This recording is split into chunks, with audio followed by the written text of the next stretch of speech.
খুলনার বিভিন্ন সমস্যা তুলে ধরে তা নিরসনের দাবিতে মানববন্ধন ও সমাবেশ অনুষ্ঠিত হয়েছে। বুধবার বিকেলে নগরীর শিববাড়ি মোড়ে এই কর্মসূচি পালন করে গণসংহতি আন্দোলনের খুলনা জেলা কমিটি। কর্মসূচিতে সভাপতিত্ব করেন গণসংহতি আন্দোলনের জেলা আহ্বায়ক মুনির চৌধুরী সোহেল। সঞ্চালনা করেন জেলা সদস্য আল আমিন শেখ।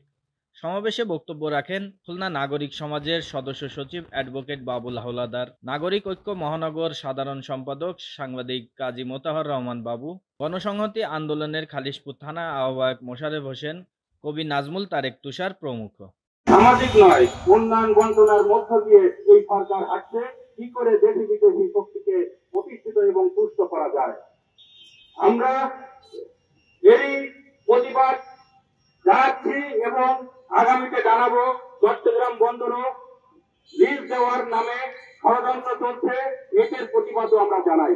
এদেশ আপনার এবং আমার, এদেশ সকলের, শ্রমিক, কৃষক, মেহনতি মানুষের। দক্ষিণ অঞ্চলের ভোলায় আমরা জানি যে গ্যাসের খনি পাওয়া যাচ্ছে।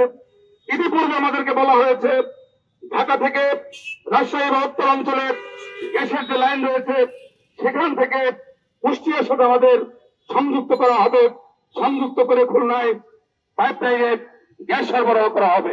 গৃহস্থলে লাইন দেওয়ার দরকার নেই, আমরা গ্যাস দিয়ে আপাতত রান্না করতে চাই না। আমাদের কারখানাগুলো বাঁচো, কারখানা বাঁচলে